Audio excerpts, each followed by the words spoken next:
Tahiti Vibes, avec les véhicules FAV disponibles au comptoir d'importation automobile de Mamaou.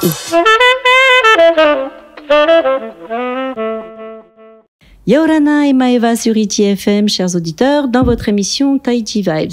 Aujourd'hui, on va recevoir un homme dont le cœur vibre beaucoup pour plein de choses. La première des choses pour laquelle son cœur vibre, je pense qu'on peut le dire sans souci, c'est la Polynésie. Mais il y a aussi les femmes, il y a aussi la mer, il y a aussi l'art. Yaorana et bienvenue sur ITI FM, Titouan Lamazou. Yaorana, merci de m'inviter. Alors je le disais, quand j'ai fait des recherches un petit peu avant de te recevoir, je me suis dit, il pourrait avoir 100 ans, tellement tu as fait de choses et tu as un parcours vraiment atypique. Donc, comment on passe justement des beaux-arts à la mer déjà ?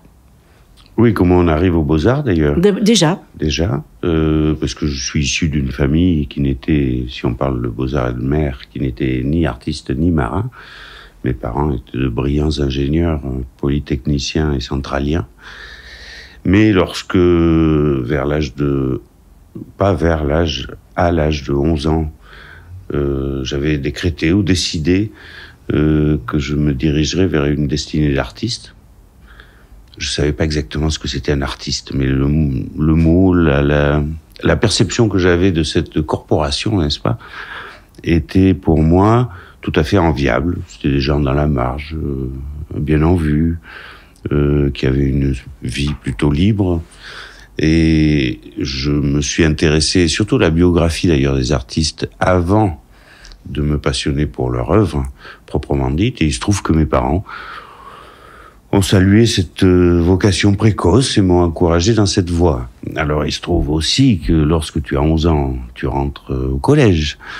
Et l'enseignement du collège puis du lycée, tu peux bien t'en douter, ne m'a pas extrêmement passionné ni séduit, parce que la part donnée au dessin, il y avait une autre discipline que j'aimais bien, c'était la gym. Il se trouve que c'était les deux qui avaient les coefficients les plus bas. Donc je n'étais pas très motivé, et dès que j'ai pu m'enfuir, abandonner mes études conventionnelles, c'était en seconde, donc j'ai bac -2, et il se trouve qu'à l'époque, on n'avait pas besoin du bac pour entrer aux Beaux-Arts. Il suffisait de présenter un dossier, une motivation. Et j'ai intégré l'école des Beaux-Arts, où je fus un bon élève, en revanche, puisque mon professeur de peinture, à l'époque, m'a proposé de sauter la 2e année pour entrer directement en atelier de peinture. Et il se trouve que, en rentrant dans la 3e année de Beaux-Arts, donc ayant éclipsé la 2e, eh bien, était venu le temps des Alizés, c'était en automne. Et puis j'ai arrêté les Beaux-Arts, je suis parti, j'ai pris un sac de gouache et je suis parti dans les ports. Je connaissais rien au bateau, mais il se trouve que les lectures, j'étais un grand lecteur. On me présente parfois comme un écrivain, mais j'ai jamais été un écrivain. Tu as dit un écrivain. Un écrivain tout au plus, oui, je publie des livres, mais ce qui veut pas dire que je suis un écrivain. Et en revanche, je suis un grand lecteur. Et j'ai lu beaucoup d'ouvrages, et j'avais une propension à choisir des ouvrages de ce qu'on appelle la littérature de voyage, les écrivains voyageurs, comme un certain nombre, et ce qui fait que j'avais à peine 18 ans, même pas. Et je me suis dit, j'étais attiré par ce qu'il y avait derrière les horizons, sans trop savoir où j'allais, mais en tout cas, et surtout attiré par un monde qui était un mystère pour moi. Donc l'inconnu attire, fascine toujours. Et c'était le monde des gens qui vont en mer, le monde maritime. Donc je suis parti dans les ports et je faisais du bateau stop. C'était le début des années 70 qui m'ont amené à naviguer, caboter dans les Caraïbes surtout. Et puis était venu pour moi le temps du service militaire, et il se trouve que j'avais croisé, ce faisant, le siège d'Éric Tabarly, qui avait droit à l'époque à 4 appelés que lui offrait la Marine nationale, puisque c'est un officier de marine. Il m'a choisi pour faire mon service militaire à son bord. C'était un service militaire un peu particulier, c'est pas tout à fait dans les normes. Et ce qui m'a conduit, voilà, on arrive à mon goût pour la Polynésie, c'est-à-dire que c'était en 77, il y a plus de 40 ans, jeune équipier d'Éric Tabarly, pour la première fois. Il nous avait offert un merveilleux tour du monde à la voile. Pour la première fois, j'abordais les rivages de Polynésie. Et le coup de foudre a pris à ce moment-là? Non, pas a priori. J'ai pas de... Je peux pas dire que j'ai de passion, vraiment, ou de coup de foudre, à part quelques-uns dont je me souviens, mais qui n'ont rien à voir. C'était des coups de foudre avec des jeunes dames, n'est-ce pas? Mais c'est autre chose. Non, l'époque où je suis arrivé, quand je vous parle de lecture, par exemple, quand je suis arrivé quand j'ai abordé les côtes des Marquises, il se trouve que c'était les Marquises, Nukuiva, comme la plupart des Popas qui étaient arrivés, même les Marquises furent le premier archipel, ou enfin les premières îles qui ont été entre guillemets découvertes par les Européens, puisqu'elles ont été nommées Marquises ou Marquisas par un découvreur, un navigateur espagnol en l'honneur de son sponsor qui était le marquis de Mendoza à l'époque. Ils avaient appelé les Marquises. Bon bref, mais il se trouve que quand on est arrivé en 77, 135 ans avant, il y avait Melville qui était arrivé là, mais dans la même baie. Il avait déserté il avait écrit ce livre Taipi qui a beaucoup marqué un autre grand auteur qui a eu de l'influence sur moi, qui est Jack London. Taipi, ça a été ce qui a déclenché la vocation de Jack London. Il avait 15 ans à l'époque quand il a lu, et il avait de paix d'une cesse dans sa vie de vouloir rejoindre les Marquises et la vallée de Taipi, à Nukuiva, et il avait débarqué dans cette même baie de Taiohae 77 ans plus tôt.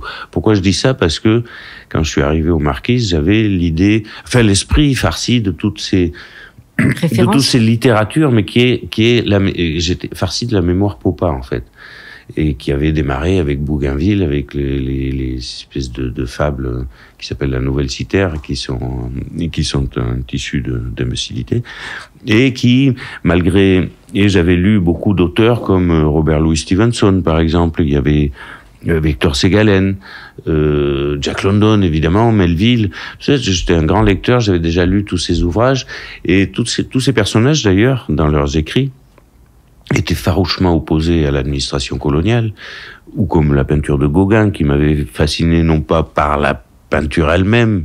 Je me suis rendu compte plus tard qu'en fait, c'était pas vraiment la représentation de la Polynésie, même si elle demeure une espèce d'image d'Épinal tenace. Il avait déjà rêvé la Polynésie qui n'existait déjà plus, enfin qui ne correspondait pas à ce qu'il appelait au viril, le sauvage. C'était déjà évangélisé, etc. quand il y était. Donc j'avais la tête farcie parce que tous ces écrivains, même s'ils étaient opposés à la colonisation, opposés à l'évangélisation, ils n'ont pas pu se retenir de mettre une petite couche d'exotisme, voyez-vous, dans leurs écrits, qui étaient aussi peut-être destinés pour séduire un public européen en mal d'exotisme. Et ce qui fait que, quand je suis arrivé aux Marquises, j'avais des idées que, comme tout le monde, j'arrivais dans l'Éden tropical, bien connu. Mais, comme en beaucoup d'endroits du monde, j'y suis revenu maintes fois.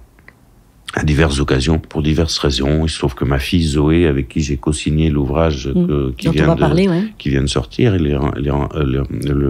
Escale en Polynésie, a grandi ici en Polynésie. Quand elle était toute petite, dans les années 80, j'allais la voir.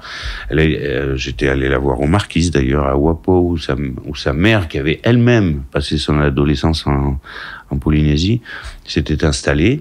Ma fille avait même été élue par les gentils habitants de Wapo, Miss maternelle à l'époque. Et voilà, je suis revenu à diverses occasions dans une œuvre importante dans ma vie qui était, vous parliez des femmes, qui s'appelait Femmes du Monde. Ça avait été un bon prétexte pour moi puisque je suis allé dans 15 zones du monde. Du monde, oui, il n'y a pas que la Polynésie. Non, il y a le monde entier, les 5 continents. Mais j'avais fait des portraits de femmes à l'époque sur les 5 archipels ici. En 2000, c'était en début 2001. Et déjà là, j'avais commencé petit à petit à réfléchir et à m'adresser à des gens qui connaissaient, à faire des chercheurs. J'ai commencé d'ailleurs, ce qui est la marque de mon travail. La marque de mon travail aujourd'hui, c'est de faire un travail avec des chercheurs qui sont en sciences humaines, sciences naturelles, sciences sociales même. Et à l'époque, j'avais travaillé sur Femmes du Monde avec un obstétricien qui était ici et qui avait fait une thèse de doctorat sur la condition des femmes les réelles conditions des femmes polynésiennes. Ça s'appelait La domination des femmes en Polynésie, et qui démontait le mythe du matriarcat, de la vainée offerte, etc., etc. Voilà. Et j'avais commencé à travailler essayer d'aller voir un petit peu ce qu'il y avait derrière l'image d'Épinal, et d'aller rencontrer aussi la deuxième mémoire, enfin la première, on pourrait dire, de Polynésie, c'est la mémoire des Océaniens. Voilà, et qui n'a réapparu réellement en Polynésie que dans les années 70. Je crois que quand Ben, Toti et Étienne, 3 jeunes instituteurs instruits de WAPO, ont fondé la fédération Motuaka, qui avait pour mission de retrouver les traditions, les chants, les danses, les tatouages qui avaient été bannis par l'Église pendant des siècles, enfin 2 siècles, disons. Et c'était en 77, donc il y a 40 ans. Cette deuxième mémoire, un petit peu partout en Océanie d'ailleurs, que ce soit chez les aborigènes, les Maoris, les Micronésiens, les Mélanésiens, enfin tout, et le monde entier d'ailleurs. C'est une période de post-colonisation, voilà. Et j'ai commencé à m'intéresser effectivement à cette mémoire-là. Et je suis revenu plusieurs fois en Polynésie depuis, pour faire des expositions. D'ailleurs, j'avais été invité ici. Et plus récemment, en 2016, le musée du Quai Branly m'a offert une carte blanche pour une exposition. Pour faire une exposition au musée, j'étais très honoré de cette proposition. Et ça a été un bon prétexte pour moi, à nouveau, de revenir au Fénois. Parce que je leur ai proposé une navigation imaginaire de mon futur bateau rêvé, bateau atelier, aux Marquises. Et j'ai fait une exposition au musée du Quai Branly sur les Marquises, sur justement la double mémoire, Popa et océanienne de la Polynésie. Et il se trouve que cette exposition, Myriam Abono, directrice du musée de Tahiti, l'a vue. Christian Robert, le directeur des éditions au Vent des Îles, l'a vu également. Ils m'ont proposé d'amener cette exposition à Tahiti, au musée, mais avec une condition, c'était en me signalant qu'il n'y avait pas que les Marquises en Polynésie, il fallait que j'étende mon travail aux autres archipels. Oui, parce que le musée, c'est de Tahiti et ses îles. Et ses îles, oui. Enfin, ça plaît pas forcément à tout le monde, mais enfin, c'est comme ça. Et comme moi, je suis pas raciste, je leur ai dit, mais avec grand plaisir, je retrouverai et les Gambiers, et les Tuamotu, et les îles sous le vent. Avec grand bonheur. Avec grand bonheur. Et voilà, et depuis 2019 quasiment, je travaille à cet ouvrage, Escale en Polynésie, et à cette exposition éponyme qui vient d'ouvrir il y a le 26 novembre. 2 semaines. Ouais. Voilà. Alors justement, il y a 230 œuvres qui sont exposées, c'est ça ? Environ, oui. Oui.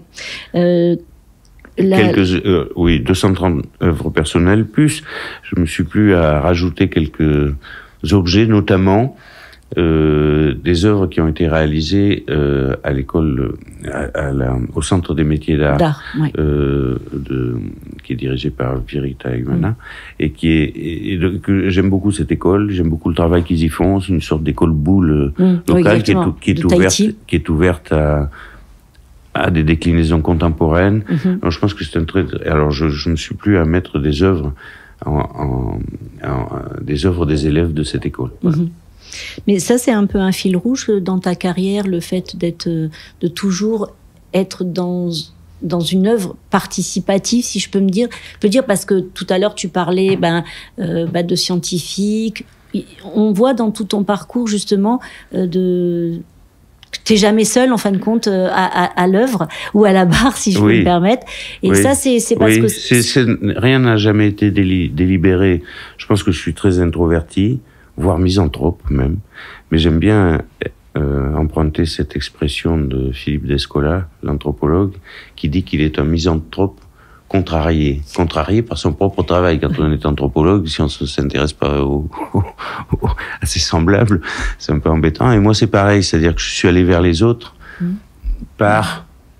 sans me faire violence, mais le dessin, la peinture, mon art m'a permis d'aller vers les autres, et il se trouve que mes collaborations de me rapprocher des femmes, par exemple, ou c'est dans la civilisation occidentale, enfin, qu'on pourrait dire judéo-chrétienne, disons, les petits enfants, jouent sur la plage ensemble, petites filles et petits garçons, mais à un moment donné, ils sont séparés culturellement. Je suis allé dans un lycée de garçons, ça n'existe plus, fort heureusement. Mais, voilà. Et il se trouve que le projet Femmes du Monde m'a permis de me rapprocher des femmes, de discuter avec elles, de passer cette barrière complètement stupide qui s'appelle le mystère de la femme. Tu vois, j'ai jamais entendu un truc aussi con que ça. Voilà, qui était vraiment un truc de macho, quoi. Ouais. Mais bon, bref. Et c'est surtout de l'incompréhension de la part des hommes, ce mythe-là, le mystère de la femme. Oui, c'est facile aussi, ça les rend. Ouais, mais il faut bien plaisanter un petit peu. Voilà. Et et pour ce qui est mes collaborations avec les scientifiques a commencé à cette époque-là également, parce que j'avais commencé mon voyage pour faire des portraits de femmes dans le monde par la Corne de l'Afrique. Il se trouve que la Corne de l'Afrique, c'est Somalie, Érythrée, Éthiopie, Djibouti, et qui est vraiment le cœur de la matrice des mutilations féminines. Et dès ce premier voyage, mon travail d'ailleurs est devenu c'est une sorte de livre noir de la misogynie dans le monde, quoi. C'est les multiples visages. Par exemple, ici, je me suis attardé sur la violence faite aux femmes en Polynésie, pas sur l'aspect extrêmement romantique des vaïnées offertes qu'on peut trouver dans les débutantes touristiques. C'est ça. Bon. Et voilà. Et il se trouve que ces mutilations féminines qui sont vraiment pratiquées quasiment à 100% dans cette région du monde, je n'arrive pas à comprendre de quelle motivation. Parce que c'est pas religieux, l'Éthiopie est plutôt chrétienne, la Somalie c'est musulman. Alors je me suis renseigné, puis je suis allé voir une dame remarquable qui s'appelait Françoise Héritier, qui avait hérité de la chaire de Claude Lévi-Strauss au Collège de France, et qui est une spécialiste de ces pratiques, qui les avait étudiées, qui m'a expliqué que c'était pré-pharaonique, que c'était bien avant même la religion, les monothéismes, etc. Et il se trouve qu'aussi en Éthiopie, j'avais dessiné le squelette de Lucie, notre ancêtre. À l'époque, c'était notre ancêtre le plus ancien qu'on ait pu découvrir, 3 millions d'années, je ne sais quoi. Et j'étais allé voir pour ça, pour comprendre qui était-elle, son découvreur, son inventeur, comme on dit dans le terme scientifique, qui était Yves Coppens, et à qui j'avais demandé de se mettre dans la peau de Lucie pour me répondre à un questionnaire que je proposais à ces femmes. Et c'est devenu un réflexe. Où que j'aille, après je me suis toujours renseigné, enfin, je suis toujours allé à la rencontre de chercheurs, des chercheurs, et comme pour ce dernier ouvrage ici, à Escale en Polynésie, où j'ai travaillé avec des chercheurs. Maintenant, il y a beaucoup de jeunes, et moins jeunes d'ailleurs, chercheurs polynésiens. Tamato à Bambridge, enfin, il y en a un certain nombre, dans beaucoup de disciplines, comme Jean-Claude Terrail, qui avait fait sa thèse sur la navigation aux étoiles. Et également, par exemple, lorsque je suis allé travailler au Tuamotu, je suis parti accompagné par Frédéric Torrente, qui a fait sa thèse de doctorat sur l'atoll de Hana, et qui est un professeur qui est à la Maison des Sciences de l'Homme, ici à l'UPF, et qui m'a aidé. Voilà, c'est un travail, c'est devenu la marque de mon travail, en quelque sorte, de travailler donc avec des gens à la rencontre de personnes. Et aussi, comme mon travail est quand même un petit peu moins anthropocentré aujourd'hui que dans Femmes du Monde, où je m'intéressais quand même au genre humain, n'est-ce pas? Là, je m'intéresse à l'escale. Si l'exposition du musée du Quai Branly était axée sur la double mémoire, cette exposition du musée de Tahiti et des îles est plutôt axée sur les relations avec le vivant. Ça peut être aussi avec la mémoire, parce que les relations avec le vivant qui diffèrent de celles des Occidentaux avec celles des Océaniens. Donc là, cette belle exposition, elle est visible au musée de Tahiti et ses îles jusqu'au 4 juin 2022. Et comme tu le disais, donc les gens vont pouvoir se prendre le temps d'y aller, vont même pouvoir y retourner parce que c'est vraiment une exposition très très riche qui met en avant tous nos archipels de Polynésie. Et puis il y a justement ce livre qui est, on va dire, le pendant un petit peu de cette exposition, qui est bâtie sur la même démarche intellectuelle. Exactement, c'est-à-dire que quand nous sommes... Alors, ma fille Zoé, depuis très longtemps, travaille même quand elle était beaucoup plus jeune, je l'accompagnais dans mes voyages et tout ça. Puis Zoé a eu un parcours un petit peu plus abouti que moi dans son cursus. Tu as été plus exigeant peut-être avec elle? Non, dans son cursus scolaire, universitaire, ouais. Sciences Po, école de journalisme, elle a une certaine rigueur qui me fait parfois défaut, n'est-ce pas? Et nous partageons une communauté de pensée sur beaucoup de choses dans la vie.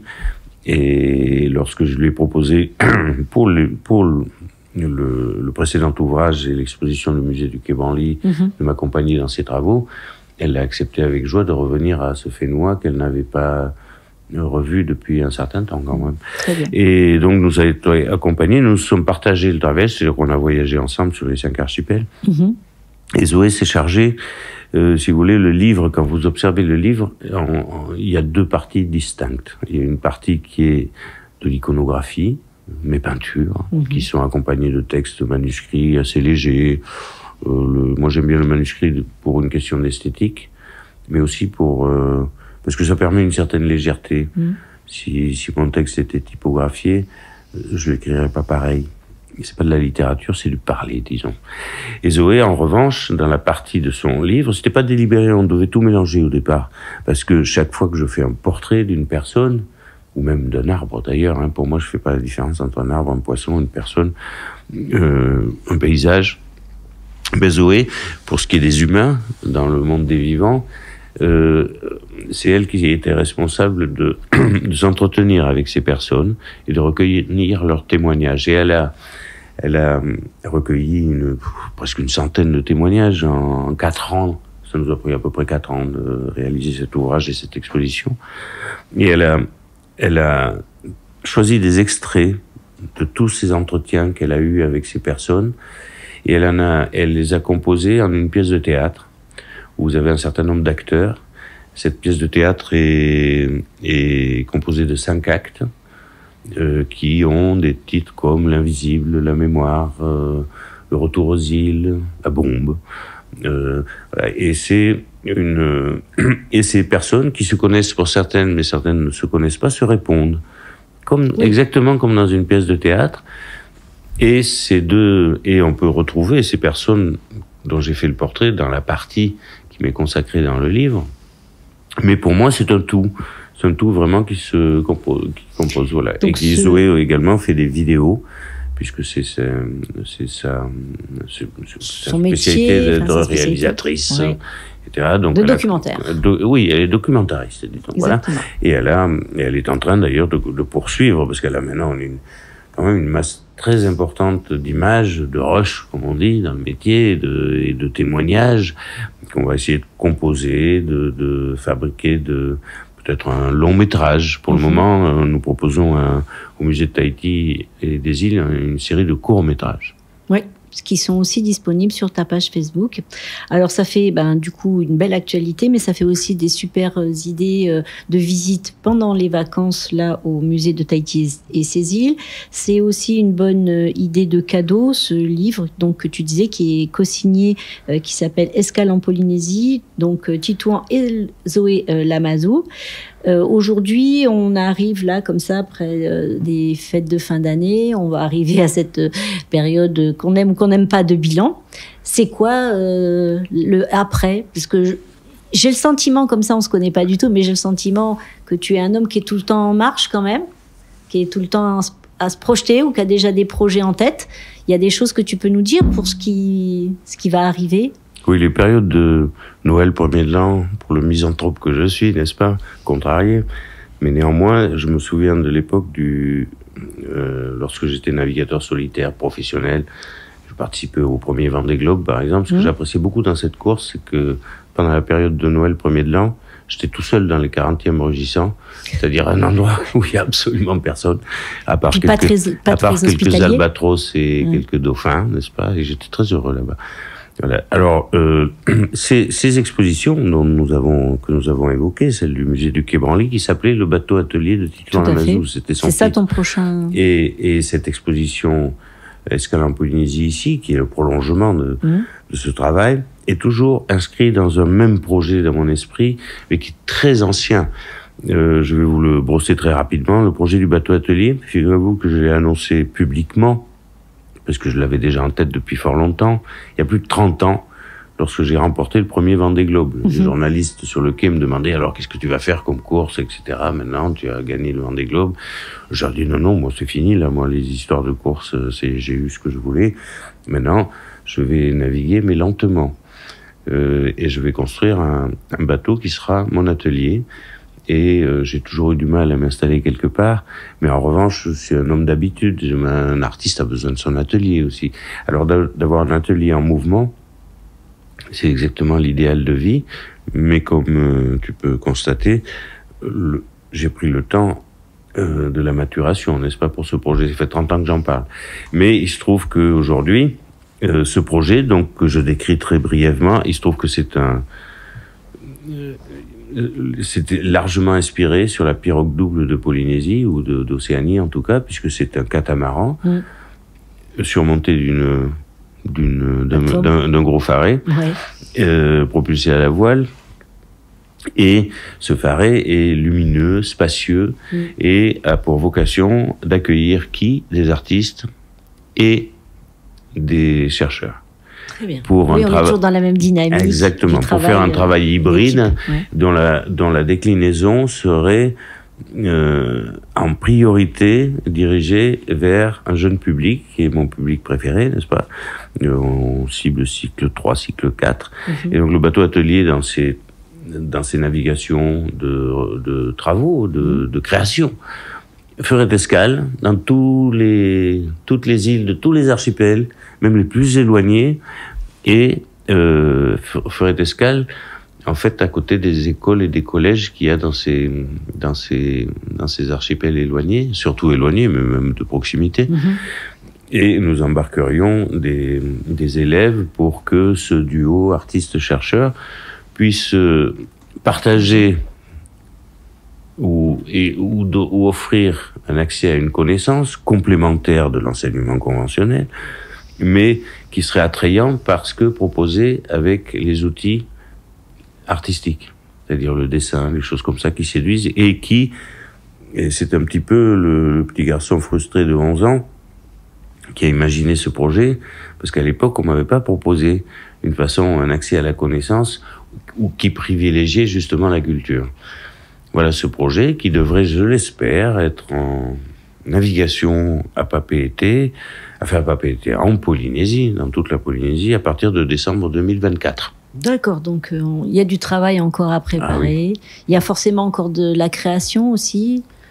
Tu peins de façon régulière? J'essaye de peindre de façon quotidienne. Okay. Et puis, j'aime beaucoup, parfois c'est pas forcément avec l'objectif d'une grande exposition comme celle qui a lieu actuellement au musée de Tahiti et des îles, mais alors ça devient plus du carnet, pas intime, mais du carnet quotidien, comme toi tu prends peut-être des notes chaque jour, moi je prends des petites notes et je fais quelques dessins. Oui, moi malheureusement je n'ai pas ton don.